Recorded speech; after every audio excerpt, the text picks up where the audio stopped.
And we're live. Like no problems, nothing. No, It was like no a perfectly smooth transition today. Unfreaking believable. Not a single thing went wrong.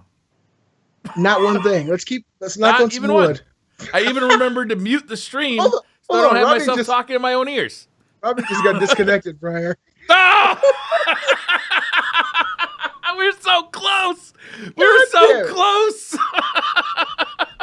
I mean, while you were talking, I just heard he's fucking gone. Damn it, Robbie. What's up, man? Oh man, I was just getting ready to tell everybody watching that I couldn't believe it. As soon as you came on, you were like, "There's nothing wrong. OBS is working, Twitch is working, and now Robbie's not working." And then fucked it all up. Fucking Skype, goddamn you! We were so close. Beasley, it's been too long. How you been, buddy? It's been way too long, man. I'm doing great. I'm very, very happy. As you guys can see, I'm at an undisclosed location in the Beastly Fortress. I've moved into my new house. I'm in one corner of my studio. I got lots and lots of space. I've been doing a lot of setup and working this week to get this place in order. I'm thinking that this will be my little area for Beastly Thoughts. Across from me is a giant green screen. I got a nice full-size sofa.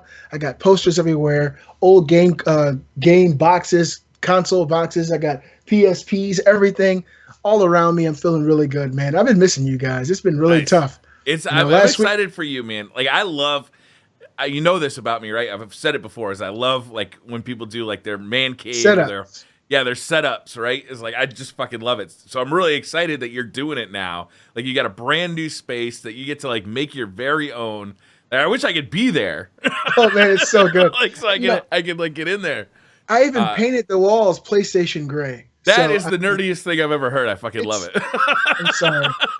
I am so sorry. Awesome. I had to. Yeah, it feels really good. I feel like I finally got a space that's all my own. Last night I was playing some Resident Evil 7. My wife and my daughters came in and sat, watching me play on the green screen. And it's just a very homey and very comfortable place. I got plush carpets in here. Plush carpets. The rest of the house is all hardwood floor. So my wife is already trying to figure out a way to get the baby in here when she starts crawling. Like, get that little thing out of here. This is the Beastly Castle. This is my man cave. I'm really, really enjoying it. And over the next week or two, probably before the end of the month, I'll do a complete rundown video showing everybody exactly how I got this thing set up. I got my boom for my Blue Yeti microphone. You guys can't see it, but it's right in front of me. I'm feeling good about that because it's something. Is it? Is one of the ones that goes straight and then has the stick going off the side, or is it one of the ones like an arm? It's an arm. Oh. Yes, that's the arm. Look, man, no hands. No hands. So, I mean, everything to me is going to really work out. I'm excited about 2017. This whole year so far has been amazing. New baby, new home, literally 2.5 times as big as my old apartment. Giant backyard, front yard, making some big changes in my life, and I'm really excited about it. And one thing I've been just as focused on, just as much as everything else, is my YouTube, the Beastly Thoughts Show, getting better, adding new content, and I think it's going to be a hell of a year. I'm just so excited. Nice. Thank you, man. Nice. Thank you. Awesome. And I'm trying to catch you in the beard department. It's going to happen one of these days, man. One of these days. One of these days I'm going to cut it off. You know what happens when it starts getting long like this? This is about the time I'll start cutting it because like I wake up in the morning, you put your hands down on the mattress or on the pillow to like lift yourself out of bed, and it gets like caught, and you're like, ah! You pull your beard out. So there's no way to wake up. What's going on here? Something's got me. Oh man! So I wasn't here last week, but I did watch the show. You guys, first of all, like always, did an excellent job. I really wish I could have been here, but I was in the throes of doing all this madness. And now that I'm back, I'm really excited to give you my thoughts on Resident Evil 7. It's a game that I've been playing. That's the game that I've been into. I told you just before the show how far I'd gotten because, sporadic time in between working and looking at a new baby, taking care of the baby, unpacking, setting up a studio has only been, limited time to get into it. But I have put in diligence and I have worked at playing this game and enjoying it on PlayStation VR. Let me say, and I'm sure you'll agree, the best PlayStation VR experience ever and possibly the best VR experience out there. Yeah. I've never experienced anything like Resident Evil 7 when you play it on PlayStation for me. VR. I'd have a real hard time going between this and Super Hot, but this is a full game where Super Hot is like a 3-hour experience. Yeah, Super Hot's cool, but Resident Evil is like a full game. So, how many hours did it take you to complete the game? I did a playthrough. I think it was around 10 hours, Oh somewhere yeah, in there. it's a full game. Yeah, and it's so unique, man. You'd expect it to just be jump scare after jump scare after jump scare, but it's not. Hmm. The feeling of immersion when you put that VR headset on, you actually. I was watching myself. I was doing the green screen stuff, and I watched the video afterwards, and I'm leaning all out of my chair, trying to Yeah. avoid, certain characters and situations, looking around corners. It's something so new and something so Did you exciting play? that Did you play the whole thing in VR, or have you I played? took I took it off VR for about 30 minutes, and then Hmm. I'd been spoiled by that point. I mean, I think it looks great either way. It Hmm. looks better actually on the television screen for obvious reasons, Hmm. but the VR immersion factor is just you can't beat that. That feeling of actually being in there and knowing that these people are chasing you, and the feeling of the way that they've implemented using your weapons and your melee in this game is so incredible. The fact that you actually pull out your gun or you pull out your shotgun or your flamethrower and you actually look at what you're shooting at.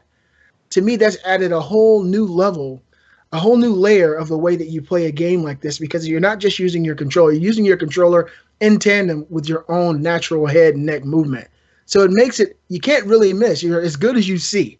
And to me, that makes perfect sense for a game like this. I didn't think it would be, I didn't think they'd be able to implement so many things into a virtual reality game as well as they have with Resident Evil 7. The story seems really amazing. I think the game looks great. The frame rate is just buttery smooth in VR.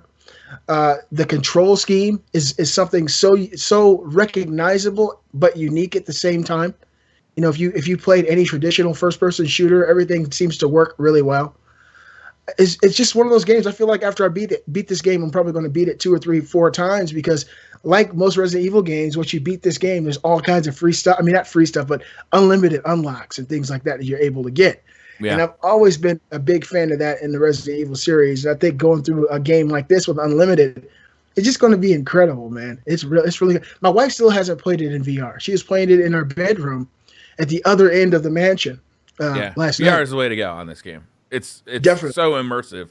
There's like the boss fights are like frantic and like I don't know if it's easier or harder to be honest with you in VR because I didn't play with the smooth scrolling on. Did you play with the smooth scrolling? Or did you play with that like 30-degree No, like 30 lock? degree. Yeah, Yeah, I I got played with I got the that. skip.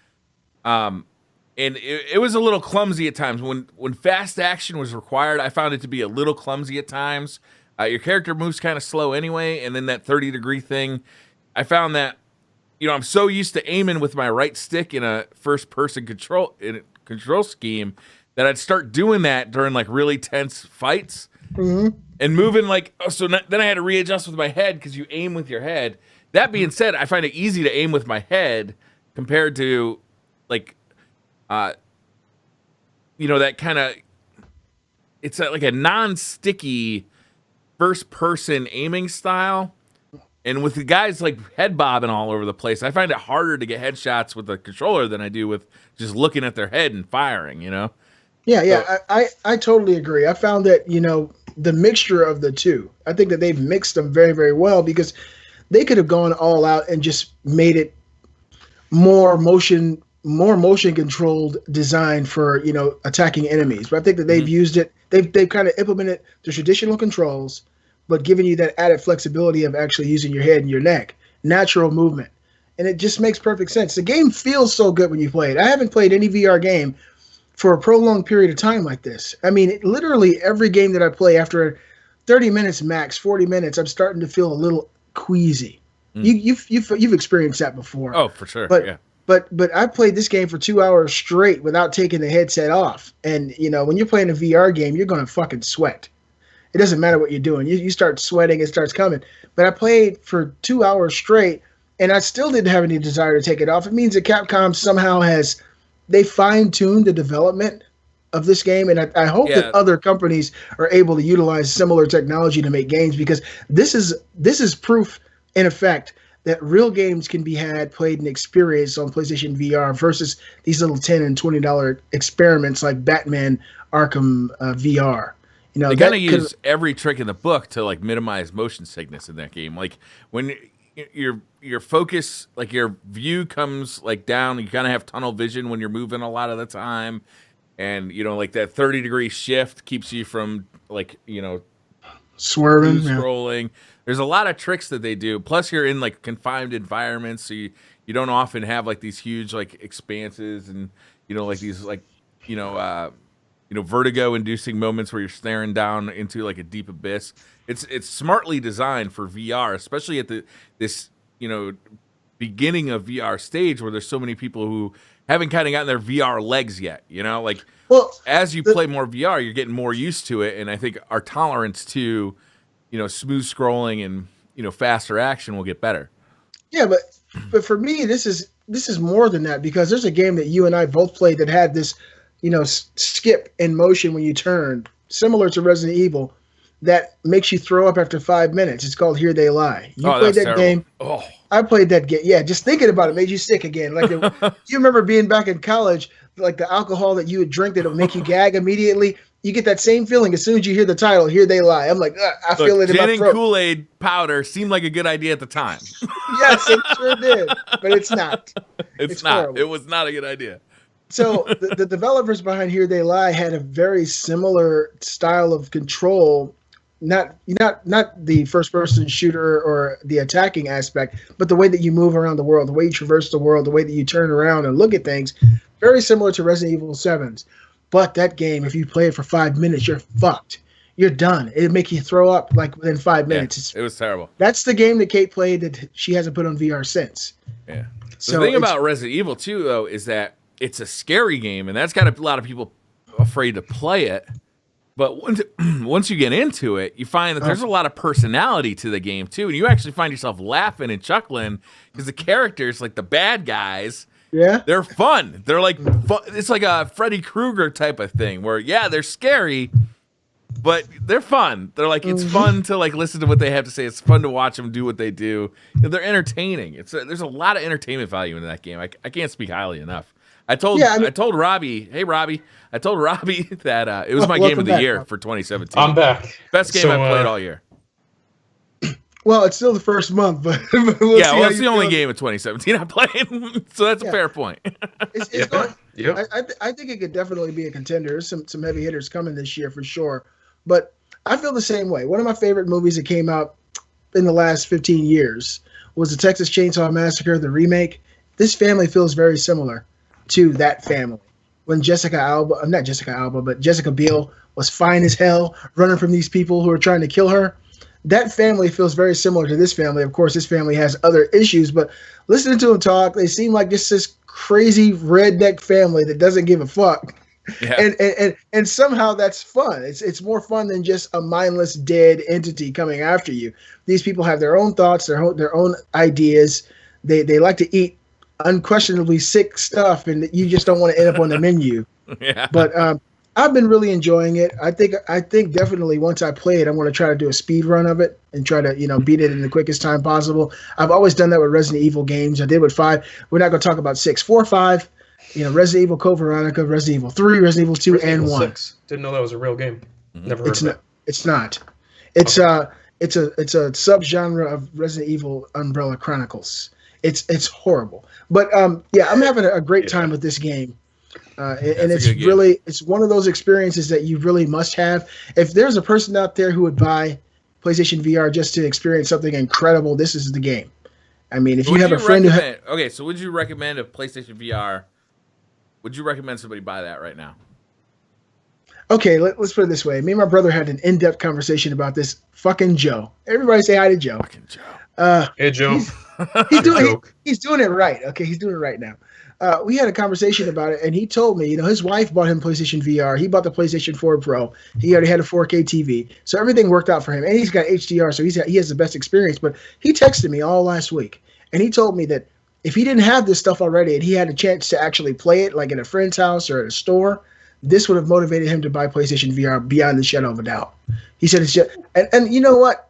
If I have it all, so I'm like you, Briar and Robbie. We have everything, so it's kind of hard to put ourselves in that predicament. But that Resident Evil is one of those experiences where it changes the game so much that you feel like you have to be a part of it. You have to be able to experience it.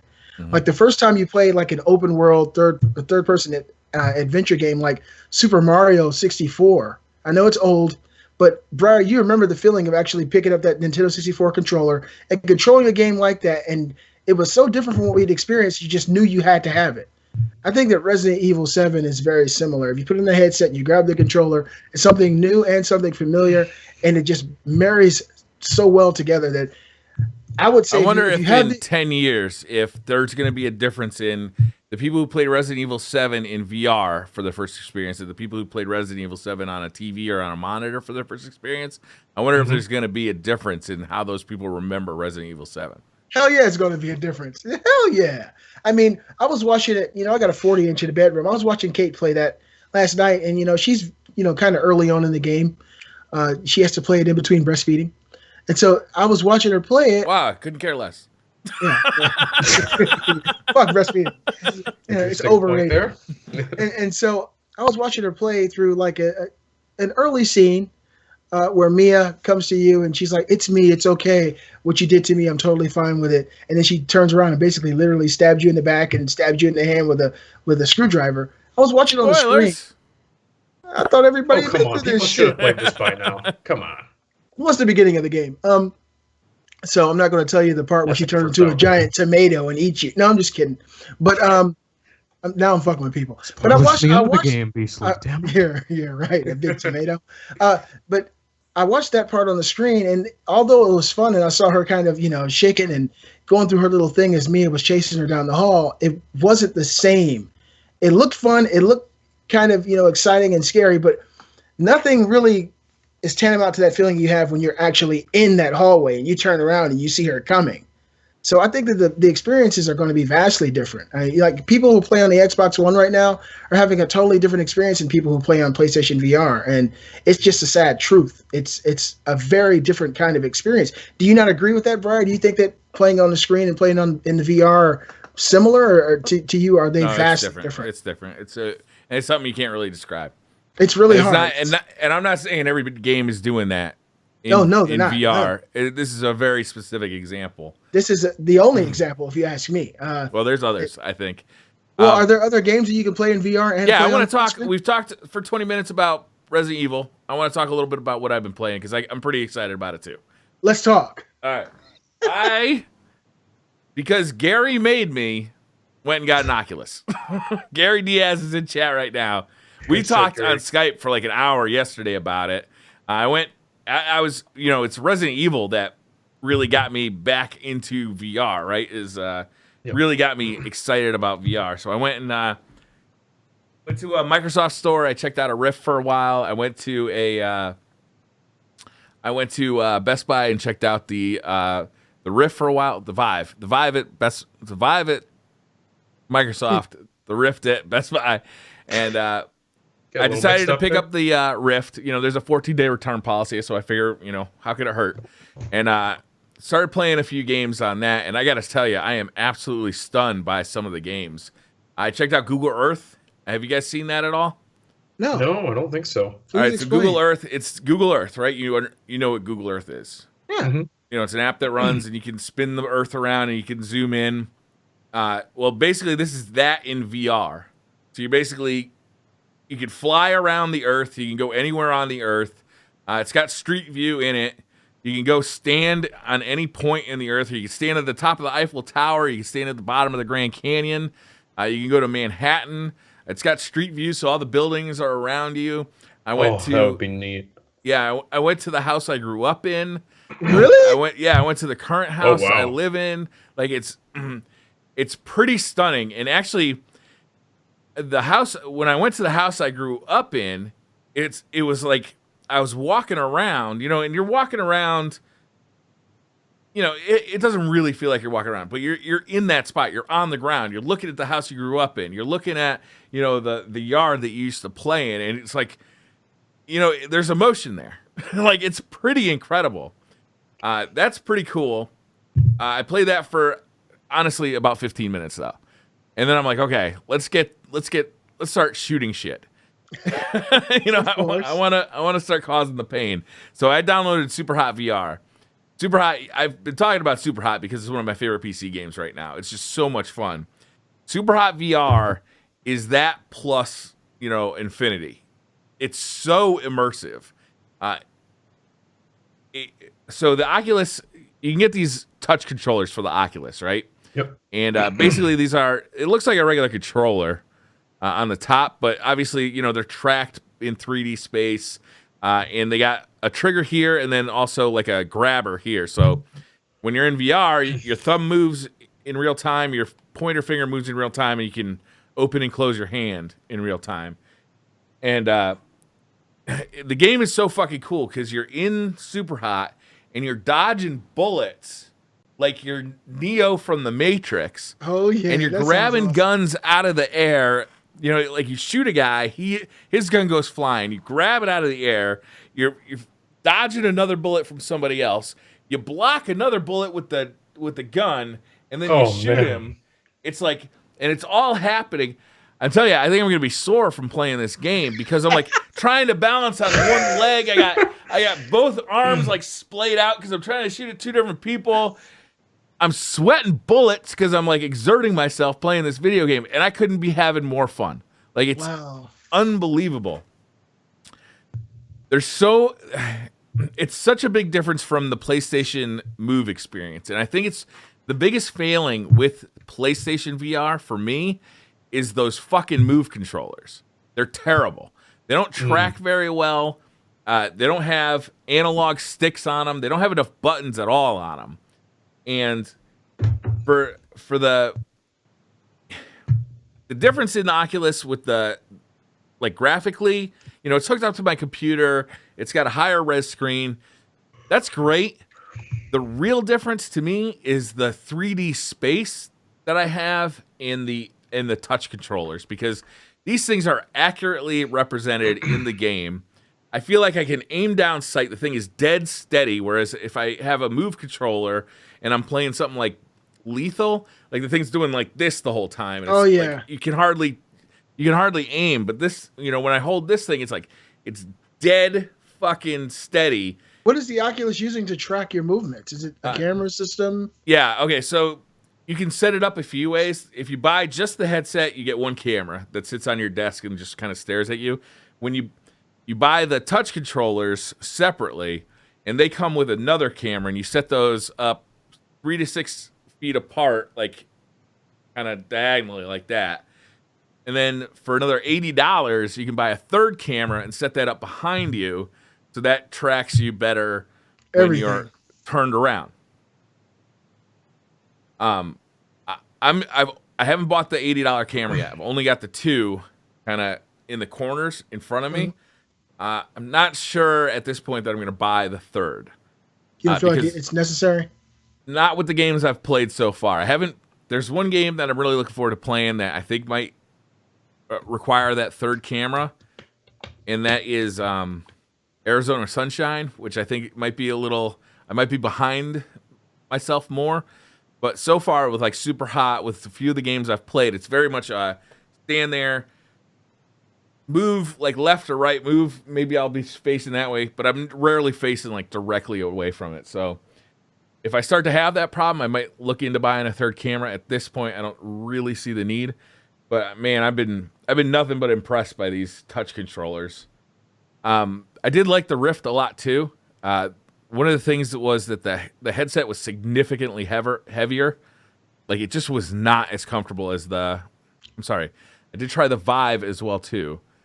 And I found that the headset was just not as comfortable for me personally. It was much heavier on my face. And it one of the nice things about the Oculus is it's got this kind of plastic thing that just kind of hugs your head in the back. Keeps it very secure, and it was just very comfortable. I was worried about having the ski mask effect. It's not like it doesn't have the headband like the PS4 does. Yeah, I actually find this to be more comfortable than I find the PS4. Oh, that was my question. Wow. Yeah, which everybody told me the PSVR is the most comfortable one, but maybe it's just because I have a big head. I find that it just kind of squeezes my head after a while. Could be personal preference too. From for sure, person. Absolutely. I have a huge head. You think you have a big head? Shit, I got a giant head. So I have a fairly large head, so we got a lot of big melons around here on the Beastly. We got some big melons on the show. Yeah, it's a part of the contract. In order to be a host, you have to have a pretty gigantic biscuit. Giant melons. Absolutely. I'll have more to say about VR in the coming weeks as I play more and more games. But VR right now is definitely, it's kind of my passion right now. It's just so immersive. I love it. I'm talking about, I love hearing you say that. I actually do. I didn't know, if it was going to take hold or, get that imagination and get people really into it. I've heard lots of people, gaming pundits in our community, speaking about VR actually dying, and PSVR in particular. And when I look at the games that are coming out in 2017, I think this is the year that we're going to actually see like games come out for VR. Last year was all these demos and like experiences. I think we're going to actually see games come out for VR, and that's gonna turn around. To me, the great thing is, and see, the only thing I can really use as a great example is the one that we've already mentioned, is PlayStation. I haven't played Super Hot. I hope it comes to PSVR. I hope so too. I'm not a big PC, and plus, I don't think that this laptop, this Asus UX501, could actually run Oculus. It's a mediocre, at best, gaming PC at this point. But I would love to get my hands on it and try it. Maybe I'll download it on Steam and just play the regular PC version just to kind of get a feel for it. But at least now we know that true games can be made for PlayStation VR and made for VR experiences in general. Now that we've seen top development. What is that? Something's killing my ear. What is that? Robbie, that's Robbie tapping on the desk again. I'm tapping my mouse. Okay. This mic is so sensitive. But the thing is, now that we've seen top tier development, talented people create a game like Resident Evil, Biohazard, we know that there really isn't an excuse. People just need to tap into whatever techniques they use and bring more immersive and incredible experiences to virtual reality. Because now it's time. Now we've seen it. I'm really excited. Robbie, you want to quickly go through whatever you've been playing up there in Canada for the last 7 days? Yeah, for sure. First of all, I want to say, unfortunately, I'm sure you guys went over it and told them I was having internet problems. Like, as soon as we were about to start, the internet just dropped. I'm like, oh, shit. It wasn't you, Briar. It was not OBS, and it was not Twitch. So it was me today. Yeah. You're still 1 for 1n, Briar. Good shit. Still my lucky day. It's not Robbie's lucky day. It's my lucky day. My day fucking Who's sucks, having a lucky day? This guy. There you go. But yeah. Thank God I reset the internet router. Everything seemed to be fine. Hopefully it'll still be fine. But anyways, this week I have been playing a lot of Resident Evil 7. I've been playing the full game. I've beaten it twice now. Or no, I've beaten it once, and I'm playing through Madhouse. I've played the shit out of the DLC, which is amazing. I'll get into that. And first of all, I just want to say that Resident Evil 7, I haven't played it in VR, but my first playthrough, I really think this is one of the best games I've played in a long time. This game is really something special to me. Everything about it, from the atmosphere, the location on the Louisiana swamps, all the houses, I think it's amazing. The Baker family is incredible. They are just creepy as hell, and they scare the shit out of me. They are a weird family, and it's an amazing game. I loved it. I really just want to play it in VR. Absolutely. Like you guys said, it's even better, and I can't even imagine that because I already like it so much. It was just so good. Every corner you turn, you don't know what's going to be there, and you're just scrambling to manage your inventory. I loved the heck out of this game. The DLC makes it even better. It's now if you don't mind, go over what you get with the DLC. Don't spoil anything, but I saw this DLC and I was like, holy crap, the game just came out and they've already come out with DLC. Wow, what is the DLC? And you said it's really incredible, so enlighten us, please. Yeah, I'll be very careful, of course, to not spoil anything. So there's 3 pieces of content you get with the DLC. The first one is you get 2 separate episodes. One's called the Nightmare Mode, which is basically a survival mode. You're in the basement of the main house, and you have to basically what happens is you turn these machines, you get a currency, you have to spend money on ammunition and weapon upgrades and things like that. You can set traps for a certain amount of money, like you can set up like an explosive barrel and shoot that. You can set up turrets. So it's basically, your standard kind of survival mode. You have to survive until the morning. It's really cool. I've played a bit of that and had a lot of fun with that. The next one is an experience called The Bedroom. So if you guys remember from the main game... We've experienced that, Robbie. Briar and I. Go ahead. Shut up. But yeah, anyways. Continuing on. Fucking got him. But yeah, if you guys remember from the beginning of the game, one of the videotapes, the cameraman Clancy, that's actually who you play as. He's trapped in the bedroom with Marguerite. Basically, you wake up handcuffed to this bed. Marguerite brings you like this food. Of course, it's some nasty, disgusting shit. And she's being like, I made this just for you, all creepy. And basically, you have to escape the room, and it's like a giant puzzle. You have to find different pieces. You have to look like every inch in the room to figure your way out.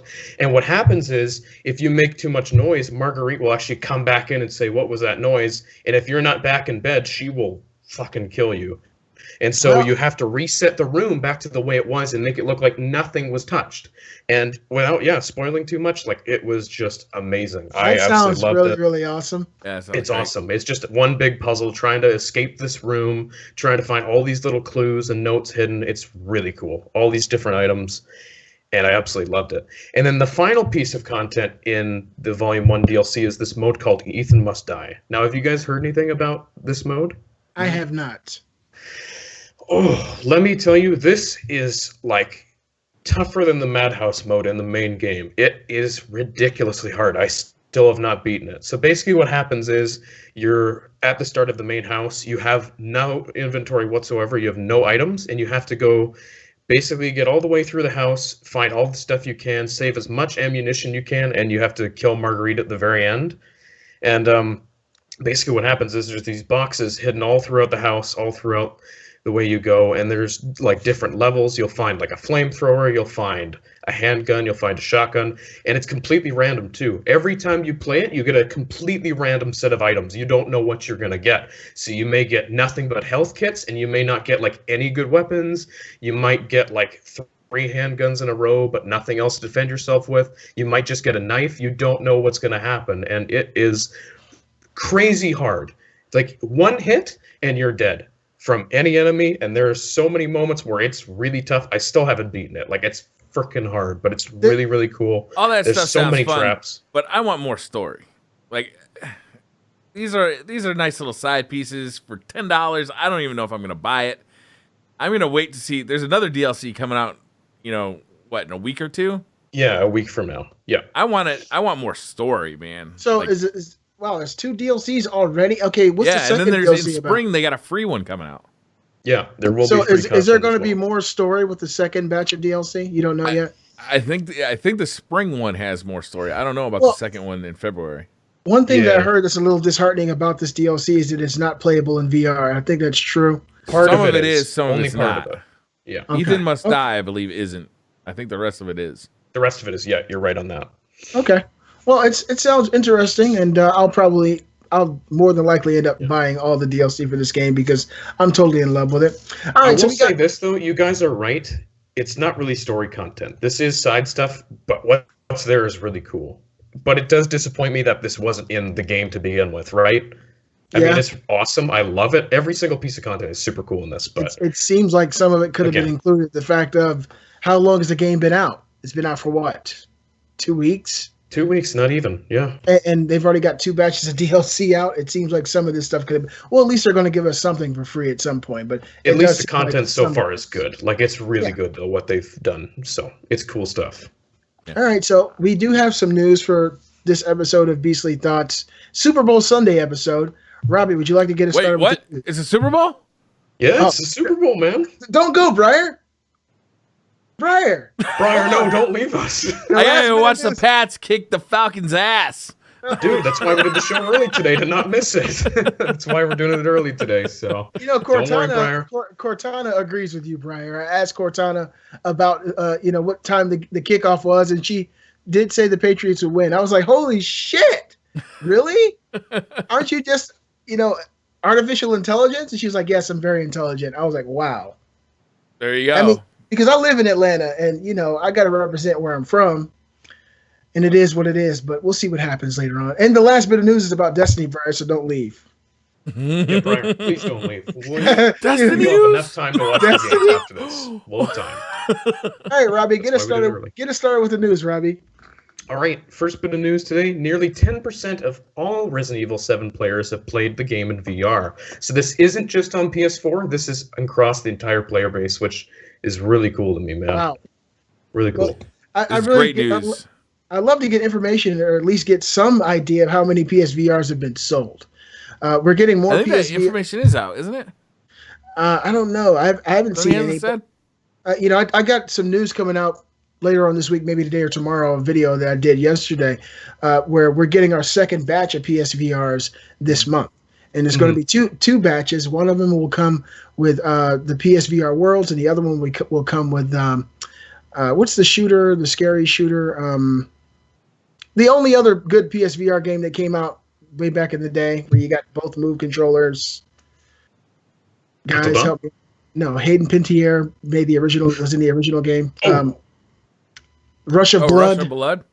Yeah, it comes with Rush of Blood. I'm sorry, the name was missing. Well, it's basically the same game, kind of. I said just Until Dawn, though. You're right. That is Until Dawn. Rush of Blood's coming with one new pack for the PlayStation VR. Comes as a pack in, and also PSVR Worlds. But it sounds like Sony's finally trying to meet the demand. I'd love to find out how many people have actually bought this thing. And I want to know. I didn't even know that thing was out of stock everywhere, but apparently a lot of people have been like waiting for this second shipment. Yeah, I go on GameStop at least twice a week, and I haven't seen any of them. Really? No, they're completely gone. So this is great news about the 10% thing, though, because if this is like a significant reason people are buying this game, then it incentivizes other developers to include VR in their game.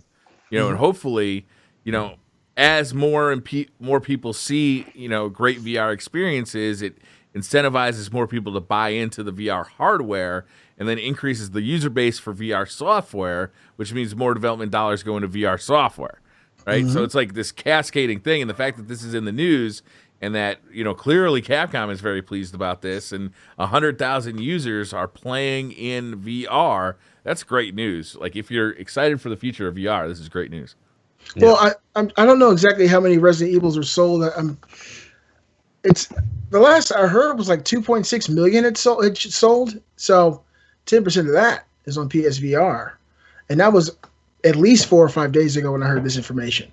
Are you guys sure that it's 10% total and not 10% on PS? It is. Yes. It says 10% of Resident Evil 7 players are playing in VR of all. Yes, Resident it's Evil total. players. It is. I checked that.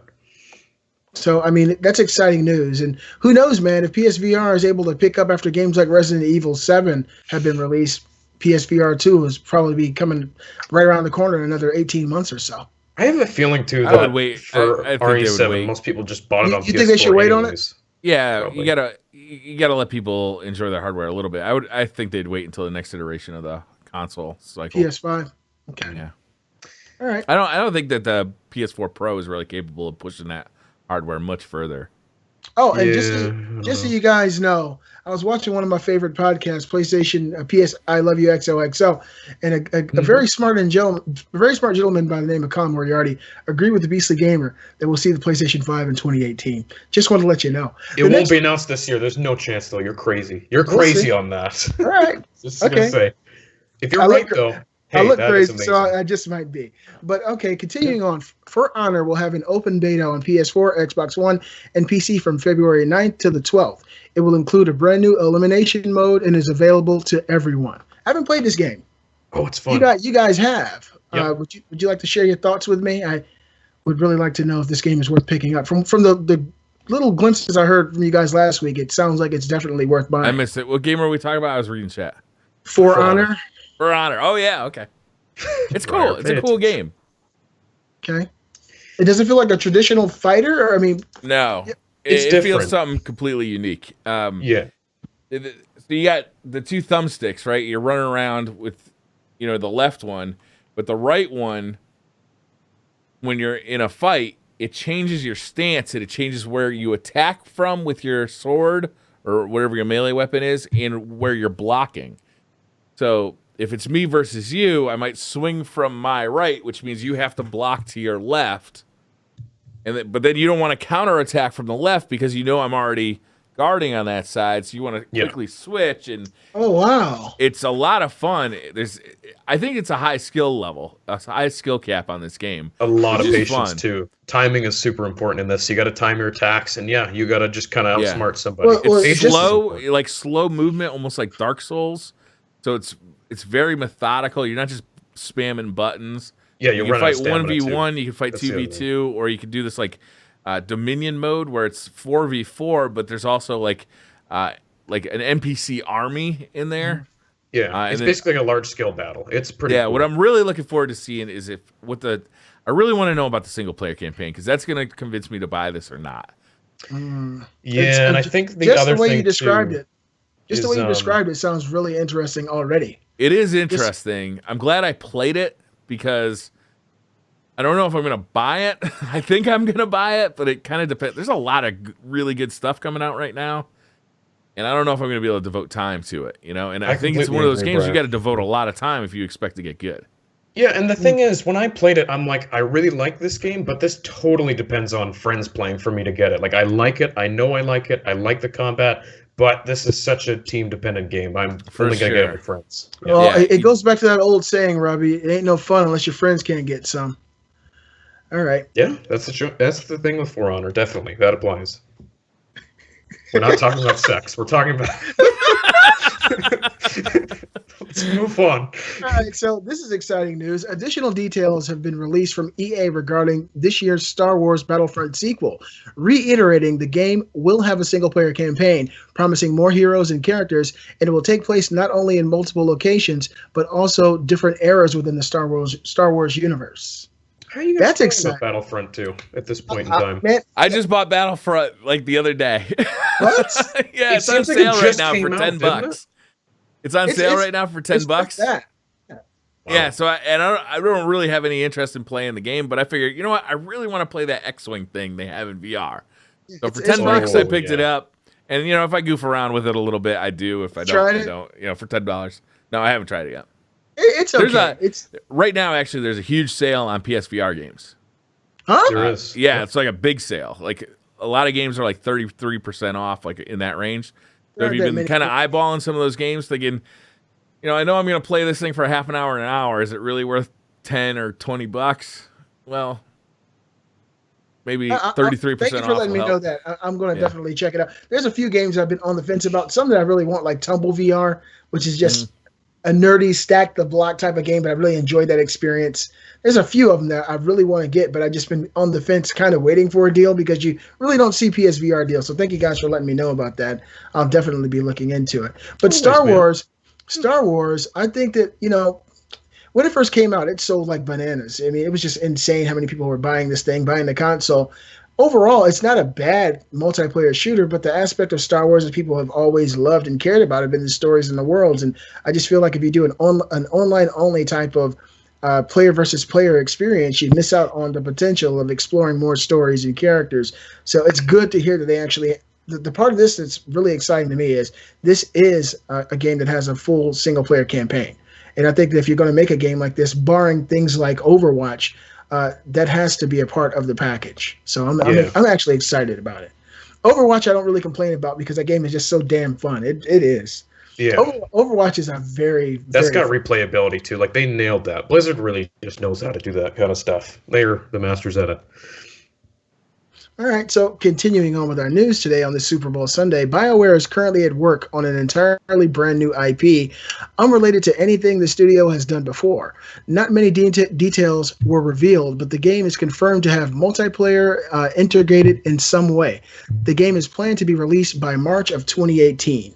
This game is coming within a year. Like, damn, they must have been working on this for a while now, which is awesome. Yeah, really cool. You know, they must have another team working on it because I know that they're hard at work on Mass Effect Andromeda, unless that's game... That's the Quebec studio, yeah. Okay. This is probably Edmonton because they haven't released anything since Inquisition, so this would make sense. It's probably Edmonton working on this game. I'd think so. Well, I know this next little bit of news is going to make my brother Joe very sad. We all know Joe has made some mistakes in the past. Goddamn, Joe, you're a complete joke. Nintendo. We love you, Joe. We love you. We love you. Hey, Robbie just fucked you up, Joe. Okay. Get fucked. Nintendo has officially ended production of the Wii U globally this week. No more Wii U consoles will be manufactured. I could just see a tear dropping from Joe's eye now because I swear to you guys, I'm not joking. Joe and my friend Lewis both said that they thought that the Wii U was a better proposition to buy when the PS4 first came out. They said the Wii U is better. It's a better deal. It's better games. And of course, now Joe is like balls deep in PlayStation 4. He just joined the 8th generation like a month and a half ago because he's such a loser. He texts me constantly about Resident Evil, telling me that Bloodborne is the best game he ever played in his life. And guess what, Joe? Bloodborne is not on a Nintendo console. You're my older brother, but grow up. All right. Continuing on. Just took a little convincing, that's all. We convinced them. Bungie and Activision have filed a trademark for Destiny Con. Briar, would you like to talk to us about this?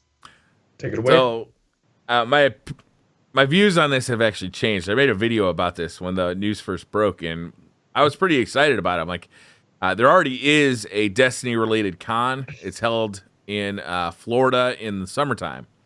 It's called Guardian Con. It's run by the community. It's run by King Gathalion and Professor Broman and Kevin.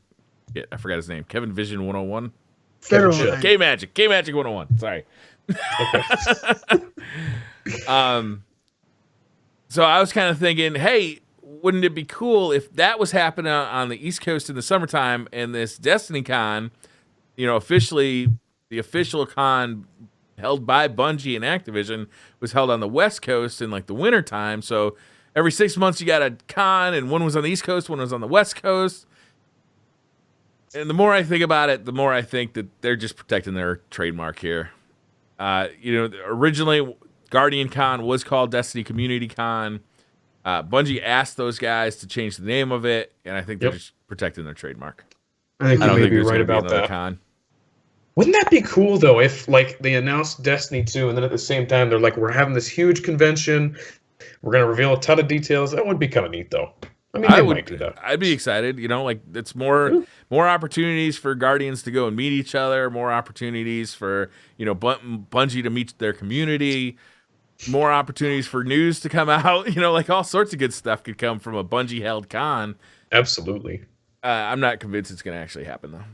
Yeah, I'll stick with Guardian Con. I like the cosplay, man. I like them girls in them cosplays. And nothing better than a sexy Guardian, man. Take her home with you. I was going to dress up as a hunter this year.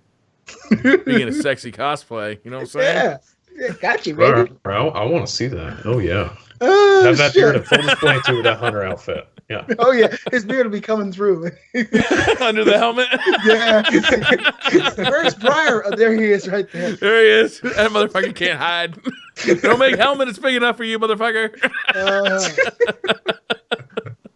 All right, so this next little bit of news is, I don't know if I even believe this because I personally don't think that the Nintendo Switch is capable of this, but Nintendo President Tatsumi Kimishima has Say that again? Bless you. Tatsumi Kimishima. You wipe that off the monitor. Has sparked interest of VR integration with the Nintendo Switch, stating that the company will support VR with its newest console if it can resolve the issue of playing VR comfortably for long periods of time. I'm sorry, guys. I'm far away from the screen. I'm getting old. No, it's all good. Vision goes sometimes when you get older. I love Canadians. So you don't believe them? You don't believe that they're going to do VR? Look, Nintendo, first of all, they only change when they fuck up really bad. Like right now, they fucked up with the Wii U so bad that they had to completely change and go in a completely different direction. I think it's going to work out, but the bottom line is I don't think that the Switch has the capability to play virtual reality type of games or have that kind of experience. I don't think it's powerful enough. Like Gear VR or something like that. Yeah, it would have to be, right? Because you're totally right, basically. Like the power is... I was wondering that too. I'm like, is this thing even powerful enough, or would they have to really just figure something out? And plus, I don't believe anything Tatsumi Kimishima says anyway, because he said that in response to the outcry of Nintendo fans of the lack of reasonably good launch titles for the Nintendo Switch, his statement on that was, even though the only really good game that people are excited about is the Breath of the Wild, we're going to release games like every 2 or 3 months. Instead of kind of waiting for 6 and 8 months before we release a good game. Damage controlling. Corporate people. So, do that. So he's already learning to flip the script. This is the no spin zone, Tatsumi Kimishima, and that's bullshit. If I'm going to buy a Nintendo Switch, I don't want calling you out. That's bullshit. One good game. I love it, Beasley. We need to have at least 3 or 4 good games for the Nintendo Switch, during launch, because honestly, that's the only game that anybody cares about right now is The Legend of Zelda: Breath of the Wild. Yeah, and you can play it on your Wii U, and it's basically the same experience. That's my whole Which is point. what I'm going to do. I'm going to play it on the Wii U. I'm not buying a console just for that. I'm sorry. I'm excited, but not that excited for it. I'm honestly thinking about not buying it. Like, I'm really thinking about it. Well, I want to play Zelda. It looks like a really cool Zelda game. But, fuck, I bought the Wii. I played Wii Sports. I never played any other games on it. I bought the Wii U. He's thinking about what he played. What games came out for it again? Hold on. I bought the 3DS and the new 3DS and the 3DS XL, and like, you know, I play like one game and then it's and like the new on 3DS. to the real games. You know, like Nintendo makes great games, but they're not really marketed at me. We've talked about this before. They're not really marketed at me. Like, I enjoy a good Mario game, but it's not something I'm going to dig my teeth into for, you know, a year or 2 years. And they don't make games rapidly enough to really justify, you know, a $300 console. Completely agree with that. Yeah, that's the problem for me too. It's like I like Nintendo games, but it's not enough. Like, you have a couple games, they're great, but they're not like I have to absolutely go buy them or get this console. There's not enough of them for me. There's some great stuff I want to play for sure, but it's not quite enough. Nintendo, the reason Nintendo won't fail is because although we all get older and our tastes change, there's a lot of people having sex every year and they're making children. And these children all love Nintendo games. So it doesn't really matter. You know, they're like, oh, you're older, you're moving away, get the hell out of here. Send your kid to me. Beasley, I don't want that kind of talk. This is a family podcast. This has always been a family show. What is wrong with you, Beasley? God what damn, the Beasley. hell? What is going on here, man? You like all night with the dick jokes and the sex jokes. This is a family podcast, Beasley. I'm sorry. Life is in chat. Oh, hi, Miss Rabbit. Hey. I knew she was in there, and I was like, I wonder what she's thinking of all this. And look, she thinks I'm such a good man. You're a nice guy, man. Don't just worry ruined about my it. image. I love you. Hi, Miss Rabbit. And look, my wife told me to say that. Okay. All right, so the last little bit of news we have for BC Thoughts today concerns the PlayStation 4. As you guys may have heard, there's a new PlayStation update coming that is going to enact some pretty serious changes to the PlayStation 4 hardware. PS4 System Update 4.50 will add a boost mode option to the PS4 Pro, enabling some of the unsupported PS4 Pro games to run at higher frame rates. Awesome! That seems cool, right? That is cool, because I'll have my PS4 Pro probably within the next week or two. I mean, I'm figuring everything out. And you know what? The weird thing is, it's not going to be in here. I'm keeping it inside the living room because I want the 4K TV in there for the family. I don't want to hoard it and kind of keep it all in here to myself and tell everybody to get out. They walk past the studio and say, ooh, that looks beautiful. I'll say, close the door. Boom. They can't see anything in here. Just not right. Get out. I'm having alone time. I'm putting the Pro in there, the 4K TV. But I think that's incredible for some of the games that aren't supported in PS4 Pro, that you can maybe, you know, boost that frame rate from 30 to 60. That's what a lot of people have been wanting more so than anything else. There's a lot of gamers out there who'd much rather have that smooth frame rate or faster frame rate over an, you know, a better resolution. Yeah. Destiny players say hello. Absolutely, yeah. Yeah, I think a big thing for Destiny 2 is 60 frames too. People really want that. That's big. Well, it won't happen with Destiny. That would change the whole paradigm of the game. There are parts of Destiny where there's some significant slowdown though, and it'd be nice if that got cleared up. Yeah. Breath of the Machine raid. Yeah. All right, guys. I got to talk about something I saw on Twitch. Have you guys seen Conan Exiles? No. Yes, that looks like a fun game. I saw the trailer. Yeah, I saw the trailer. You gotta go onto Twitch and watch some streams of Conan Exiles. Why? It is hilarious. Really? It is the funniest really thing I think I've ever game. seen on Twitch. I think you can just tune in on any Twitch streamer. Really? Make sure I tuned in. Wilson's in chat, and he told me about this guy, Mr. Moon, who I followed, and then I started watching him play Conan Exiles, and it was right at a point where he died, so he was buck-ass naked, and he had to go across the world to go pick up his gear that he dropped. What? Right? And apparently, when you make a character in this game, one of the modifiable attributes... Oh, boy. No way. No fucking way. is the size of one's way. member. What? Yeah. Yes, Mr. Moon had a lot of fun with this and made one that was very large. What? What the fuck is Dude, that? he's running around. He's running around in Conan Exiles. He's buck naked. The thing is like flopping between his legs. You know, you're in that third person, and you can see it. You know, because you're behind him, but you can still see it. But I almost lost my shit when he crouched down And the thing was nearly dragging on the ground. Wow. Holy shit. It is so worth it. It's so funny. The chat fucking the fucking chat was like, what the fuck is that? Seriously, wow. Oh my god, it's worth going to see. It's a spectacle. Like it's so funny. That's the only word that can describe that. So definitely check out a Twitch stream this week. So this game, it's on PS4, Xbox One, and PC. I don't think it's on console, is it? I think it's coming to console. Oh well, it's not yet. Okay. Yeah, it might not be out yet. Are they going to, drag that back or maybe pull some of that back for consoles? I've never seen them go that far. Drag it back. Jesus. No, the penis sizes are totally appropriate. Don't worry about it. I just, I don't care. To me, I'm not like one of these liberals who gets offended by shit. To me, it's funny, but it's hard for me to believe that something like that, went through R&D or something, and they were like, it's totally fine. Big dicks are fine with us. There's a slider on the ground. You get to adjust the size of your. But I'm trying to see how that affects the game. Makes the Twitch stream fucking hilarious. That's what it does. It makes your game more popular because there's huge fucking dicks dragging across the ground when you're crouch walking to get away from a saber-toothed tiger. Is it like The Witcher? Are there going to be sex scenes, and do they affect the outcome of the sex scenes? It's one of those survival games with like crafting, and it's very similar to Rust. You build your weapon. Your weapon can wear out, so shit hits the fan. Gotta use it. Just swing that thing out. Swing that dick around. Just beat up that saber tooth. Yeah. Beat it to death if you're. You might want to keep it away from the saber tooth, Robbie. Down below. Robbie, saber tooths and big dicks don't work. Well, maybe they do. I don't know.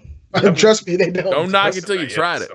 Exactly. The prehistoric cavemen must have done it. Yeah. My God. I think Robbie's packing over there. Yeah, I think so. Fuck California, love Canada, love. Go ahead, Canada. I knew you look black. What's happened? How did we get here? What the? Man, one little conversation about a perfectly innocent dick slider. Briar, we were just talking about it. It's a family show. Too, and this is the guy that says Beasley is a family show. About Conan's dick dragging on the ground. I gotta check out this game because it seems too. It's funny. It's really funny. It is funny. Yeah, I've watched. I'm not big on survival games, but it's funny to watch. And Mr. Moon is a great streamer. Wilson told me about him, and he's a fun streamer to watch. And I'm guessing that game's available now. Is he playing a beta? Is he playing the full game? It's in like early access or. Yeah. Okay. You got to pay $40 to play a unfinished game. Yikes. Steam, PC games. Absolutely. Yeah, I've done it. Survival. It hits on all of the keywords of 2016, 2017. It's survival, early access, Steam. That's it. How the hell is Daisy still isn't fixed? It's still not a complete game. Are they even working on it anymore? I don't know. I bought it. I had to buy two copies because you can't share that game on Steam for some reason. And you can't share it. To still come to PS4. But I bought two copies and Kate played for 2 hours and that was it. $25 wasted. Load of shit. Yeah. I like my games complete. I feel like we're like kind of petering out here. It's like all of a sudden we're going strong, and then I brought up dick sliders, big and dicks, and everything went downhill. Look, the only time I like to talk about big dicks is when my wife is talking to me about mine. Oh Jesus! Okay, too far, man. Too far. Come on. Oh, it's a family show, Beasley. Beasley, that's just messed up. What if your kids are watching this, or some kids? That's crazy. My kids, my sons are like, I know what he's talking about. Dude, chances are, I think one in every third person in the world is one of Beasley's kids. So chances are, one of them probably watching. You got that right. I don't fuck around, man. I wear a size 4. I'm concerned about Nina or Nova, not your sons. No, just little girls. Listen, they're in their bedroom watching Chase. Okay, and that's all I know is the little kid's name is Chase, and I know you guys know who I'm talking about. They watch this little kid do shit all day, and that's all they care about is Chase. And look, I wear a size 14 shoe, Robbie. I got to keep it real, man. I just have to. I'm sorry. But I love you. It's good. It's good. Yeah. Okay. Big fun. I wear a size 6.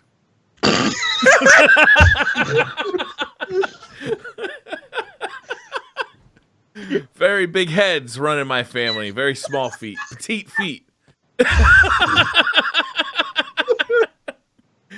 Excellent dancers, though. Excellent.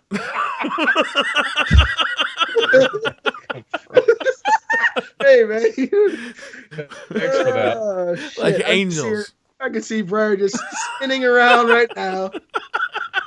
Fuck. All right, I think that's gonna wrap it up. We can talk about the Super Bowl for a bit. Great dancers. What are we gonna talk about? We're gonna what? go downstairs. I'm gonna Watch- turn on the TV, watch the Patriots win, There's the go to Nintendo bed Switch happy. ads for the Super Bowl, though. That's big. Is it?